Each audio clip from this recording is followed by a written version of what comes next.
శార్దూలం పెద్ద పులి గాండ్రింపు వినపడితే మనకెంత భయం వేస్తుందో అంత దారుణమైనటువంటి భయాన్ని కల్పించేటటువంటి పూర్వరాగాన్ని వర్ణిస్తున్నాడు. కాలాంతఃపుర కామినీ కుచతటీ కస్తూరికా సౌరభశ్రీలుంటాకము చందనాచలతట శ్రీఖండ సంవేష్టిత వ్యాలస్పార ఫణాకఠోర విష నిశ్వాసాగ్ని పాణిందమంబు ఏలానాపై దక్షిణానిలము పక్షీ చేయు దక్షిణ్యమున్. అసలు ఇది చాలా గొప్ప పద్యం శ్రీనాథుడి పద్యాలలో. శ్రీనాథుడు చెప్పదలుచుకుంటే ఎందుకు పనికిరానిది స్వల్పమైన దాన్ని కూడా గొప్పగా చెప్తాడు. ఇక్కడ పాణింధమము అనే పదం ఎక్కువ వాడతాడు, ఈయనే ఎక్కువ వాడాడు, ఇంకెవరు ఈ పదాన్ని వాడినట్టు కనపడటంలా సాహిత్యంలో. పాణింధమము అంటే తోలు తిత్తి. ఈ ఇనుము కాచేవాళ్ళు చక్రం తిప్పుతుంటారు, ఒత్తుతూ ఉంటే గాలి వస్తూ ఉంటుంది. ఆ తోలు తిత్తిని పాణింధమము అని ఎంత అందంగా చెప్పాడో. మామూలుగా చాలామందికి ఈ తోలు తిత్తి అనే అర్థం తెలియదు ఈ పదానికి. పాణింధమంబు ఏలానాపై దక్షిణానిలము, దక్షిణ దిక్కు నుంచి వస్తున్న గాలి. ఆ దక్షిణ దిక్కు నుంచి వస్తున్న గాలి చల్లగా మనోహరంగా ఉంటుంది సామాన్యులకి, కానీ విరహులకు మాత్రం అది చాలా బాధాకరంగా ఉంటుంది. ఆ విషయాన్ని చెప్తున్నాడు ఈ పద్యంలో. ఆ బాధ శార్దూలము బాధించినంత బాధగా ఉంటుంది అని సూచించడానికే శార్దూల వృత్తాన్ని ఎంచుకున్నాడు.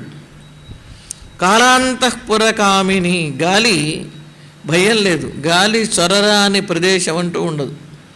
ఎంత చిన్న బెజ్జం ఉన్నా ఆ బెజ్జంలో నుంచి గాలి వెళుతుంది. ఇది ఎక్కడికి వెళ్ళిందిటే కాలుడు అంటే యముడు, యముడి యొక్క అంతఃపురంలోకి వెళ్ళింది. స్త్రీలు ఉండేటటువంటి అంతఃపురంలోకి వెళ్ళి వాళ్ళ యొక్క వక్షస్థలం మీద ఉన్నటువంటి కస్తూరికా సౌరభాన్ని స్వీకరించింది. అసలు యమలోకంలో ప్రవేశించడం ఒక కష్టం, తర్వాత అంతఃపురంలోకి వెళ్ళడం రెండవ కష్టం. అంతఃపురంలో పడుకొని ఉన్న వాళ్ళ యొక్క స్తనముల మీదది తీసుకురావాలంటే వస్త్రములో నుంచి ప్రవేశించి తీసుకొచ్చింది. ఈ తీసుకువచ్చేది ఎట్నుంచి వస్తున్నది, అట్లా దొంగతనం చేసుకొస్తున్నది అక్కడి నుంచి ఆ సువాసనని. చందనాచలతట, ఈ మంచి గంధపు తోట దక్షిణ దిక్కులో ఉంది. ఆ మంచి గంధపు తోటకి ప్రతి చెట్టుకి తాచుపాములు చుట్టుకుని ఉన్నాయి. ఆ చుట్టుకున్నటువంటి త్రాచుపాములు విషజ్వాలల్ని గ్రక్కుతున్నాయి. వాటిని కూడా జత చేసుకుంది. వ్యాలస్ఫార ఫణాకఠోర విష నిశ్వాసాగ్ని పాణింధమంబు. ఈ సువాసనతో వస్తే ఎప్పుడైనా మంచి సువాసన ఉన్న చోట మాత్రమే నాగుపాములు ఉంటాయి. సువాసన లేని చోట నాగుపాములు ఉండవు, వాటికి ఆహారమే అది. అందుకని సంపంగి పూల వాసన, మంచి మల్లెల వాసన వాటికి ఆహారం.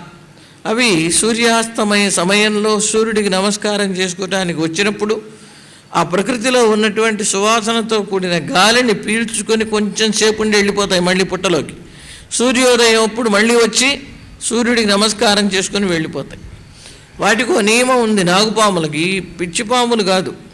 అవి ఏ జంతువుని తినవు, కేవలము మంచి సువాసనతో ఉన్న గాలిని మాత్రమే పీల్చుకుంటాయి. అందుకే పాణింధమము అనే పదాన్ని వేశాడు ఇక్కడ. తోలు తిత్తి అంటే ఈ తిత్తి ఏం చేస్తుంది, గాలి మాత్రమే సరఫరా చేస్తుంది, ఇంకా దేన్ని సరఫరా చేయదు. నాకంటే నరుడు పడకూడదు, నరుడు కంటే నేను పడకూడదు అని సూర్యుడికి నమస్కారం చేస్తుంది. ఒకవేళ దానికంట మనం పడితే మన్ని కాటు వేయదు, అదే తలబద్దలు కొట్టుకు చచ్చిపోతుంది. అంటే మన గొప్పతనాన్ని అవి కూడా గమనించినాయి. నరుడు నాకంట పడ్డాడు అంటే తల బాదుకు చనిపోవటమే అది. మనం ఊరుకోంగా కర్రబెట్టి కొడతాం, మనకంత సహృదయతుందా స్వామి దండం పెట్టగలుగుతామా? మనం దండం పెట్టలేము, ఏమీ చెయ్యలేము. నాగుపాముకు అంత శక్తి ఉంది. అవి దేవసర్పాలు. వాటిల్లో కూడా నలుపు, ఎరుపు, తెలుపు, గోధుమ వన్నె, పసుపు పచ్చ, ఐదు రంగులు ఉంటాయి. ఆ రంగులలో తెల్లనిది అసలు ఏ విధమైనటువంటి అపకారం మనస్సులో కూడా తలవని శుద్ధ సత్వస్వరూపం. ఈ మధ్యలో కొంచెం రజోగుణాలు ఉన్నాయి. ఒకసారి రెండుసార్లు చూసి మూడోసారి అమ్మ నాకు ఇబ్బంది పెడుతున్నాడని వేస్తాయి కాటు. ఇటువంటిది ఆ శ్రీఖండ సంవేష్టిత, శ్రీఖండం అంటే మంచి గంధం.